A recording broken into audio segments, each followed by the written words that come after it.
Meron akong pinanghihinayangan talaga na banda na nabuwag dahil sa... Parang speech ba yan? Oo. Okay yung banda eh. Kaya lang may puwersang humahawak dun sa isang miyembro, may puwersang humahawak dun sa isang miyembro. Kita mo, yung isa na umalis, solo career, wala na, nangyari. Eraserheads, Parokya. Alam mo ba si Chito Miranda, dinecline niya yung offer ng The Voice. Lola Amor, Dilaw. Rico Blanco, Bamboo. Bakit? Hindi ka nakikinig sa kanila. Manny Pacquiao at Kuya Will. Ay, wala di mapili, no? Ang hirap naman talaga sa mapili. Check the mic and make sure it sound right, boys.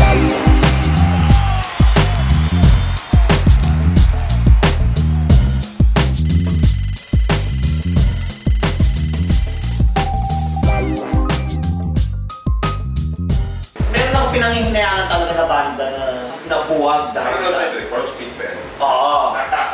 Dahil sa mga nakialam na tao. Diba? O kaibigan mo yung isa. Hindi ko kasi masabi na yun talaga yung nangyari. So, I think it's between them na lang.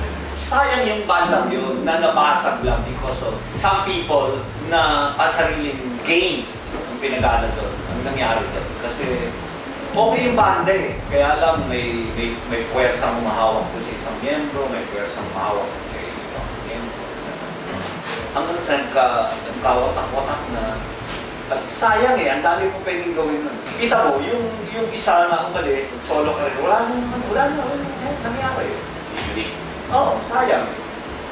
So well, si Zil nagpapalik.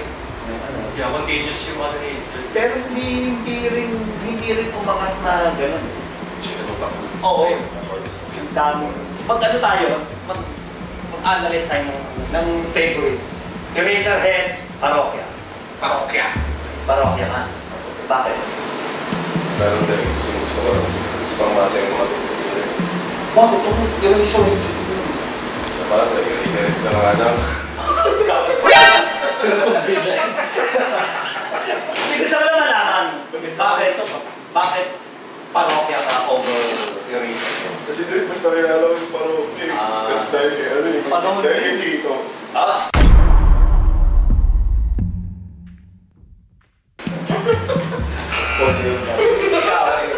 For me, Eraserheads. Eraserheads ka? Kasi doon po ako nag-start nung nag-aaral ako. Oo, may t-shirt ka ba ng Eraserheads? Kasi kung kaya Eraserheads kasi kay Eraserheads. Kaya Parokya kasi yung gano'n yung buong pa rin sila direct.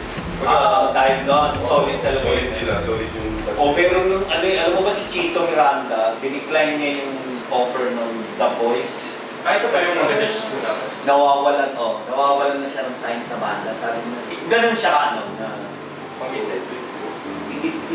parang hindi siya maging comfortable na siya lang yung may karero, kumikita. Tapos yung banda na hindi. Medyo kahanga-hanga naman siya. So, e-heads ka? Yes. Kasi like nung nag-start ako mag-aaral na instruments, yun talaga yung pinakit ko. Saka mga parents ko kasi palagi pinakit. Yung nalipas pan lang sa banda. Hindi na. Sigurado kamukha naman si Asian yung E-heads yan? Kung sa essence kasi nung pagiging banda direct, mas ano yung sa Parokya. Mas parang yung ideal na gustong marating nyo ng banda nyo, parang gano'n. Yung sama-sama kayo kahit saan kayo magpunta, kahit sobrang tagal.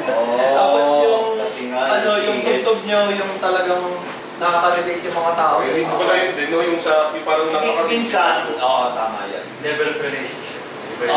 Na mas preserve din yung samahan over ego. Kaya lang siyempre, magkakaiba sila ng yung e-heads nila. Iba si drummer, iba si Ellie, iba yung gusto na mangyari. Kaya sila ng mga plans nila. Pero nung nasa school daw yung mga yun, solid younger years nila sa iyo. Tapos from aklang nila ang Parokya ever. Ang talagang katitik ng Parokya ay Kamikaze. Kasi yan yung kay Parang umupa pa sila ng apartment na magkatabing pinto at saka di mo mas lalaki. Lola Amor Dilaw. Sa akin, siguro Lola Amor. Bakit? Ganda ng pagkili. Yung parang unique. Sa longga. Hindi na naman siya. Parang bago siya sa pandemic. Parang gano'n. Talaga? Before sa mga dating musika, parang sila nga parang iba. Parang medyo modern. Parang gano'n. Ikaw? Same rin po kaya siya, Lola Amor, kasi sa ano ngayon, sa dami kong nakasama sa pagbabanda, sobrang rare makakita ng mga nag-sax.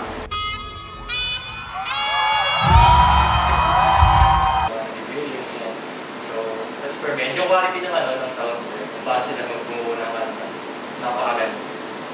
Ikaw, sa Joshua. Hindi ko alam, direct. Bakit? Hindi ka nakikinig sa kanila? Pareho? Minsan na. Ay, ko nung dilaw. Maganda rin ang mga kanta. Maganda kanta nila pareho. May bagong kanta ngayon din. Ako dilaw ako. Mas character yung nasa gitna.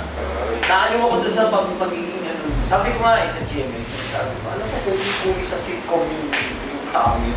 Character yung singer na yun. Musically, oo, siguro nga, mas medyo mas malalim yung tulog ng Lola mo. Pero mas masa ito ng oo. Magaling sa performance ng vocalista din. Mas iba talaga yung may character yung singer. Rico Blanco, Bamboo. Bamboo. Dahil sa ganda ng boses. Parang tayo.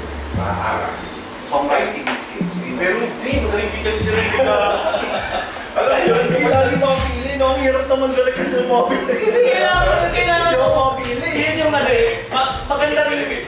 Okay lang naman naman, hindi kayo magkakareho. Basta kailangan lang may rason ka bakit. Kumbaga kasi may mga songs sila na parang pag pinakinggan mo parehas maganda like Antukin, tapos yung Bamboo, Bamboo, parang hirap din bumili, parang parehas din sila talaga ng level. Parang equals. Sa kami difference. Yan, same na din po. Same tuloy. Bamboo ka. Hindi ko ano, ang hirap din. Gagaling pareho din eh. Pero siguro yung konting lamang, konting porsyento siguro ako Bamboo. Mas maharas ba? Kasi ano yung sa kung paano siya mag-perform. Saka, tapos Magkaiba sila ng strengths. magkaiba sila ng style ni Ligo Blanco. Magaling sa samurai. Pero kasama sila sa Riverman yung imagine mo. Dalawang legend. Oo. Ngayon parehas. Sino mas maraming sinulat na kanta sa Riverman? Sa kanilang dalawa. Hindi ko po alam. Pero feeling ko si Rico Blanco. Rico Blanco eh. Tingin ko mas compose. Kasi parang kahit nung ngayon po, parang mas katunog niya yung River Maya sa sulat kahit sa Bima. Oh. Just try to move it. Yung nag-solo si Bamboo, medyo malayo na po sa River Maya. Mas rock na yung kay Bamboo. Well, kasi nga yung boses niya. Oo, pareho mahusay. Manny Pacquiao at Kuya Will. Ay! Kalaban. Sa kanta, Oo, para sa'yo, tsaka yung ano. parang pag pinag-compare mo sila direct, hindi na sa kanta yung iisip mo, sila Yun yung pinaka- Di ba direct isa ng songwriter nila? Lito Kamo. Totoo ba? Kasi Ang ganda ng sulat sa kanila. Oo. Yung time na yun, puro Lito Kamo. Yung mga composer. Ano nga ba yung kanta niya? Kuya Will? Parehong milyonaryo yung ano mo, kahit mo. Hindi. Hindi yan yung sikat. Ikaw naman. Ayun. Yan yung sikat. Parang pang Korean novela nga yun.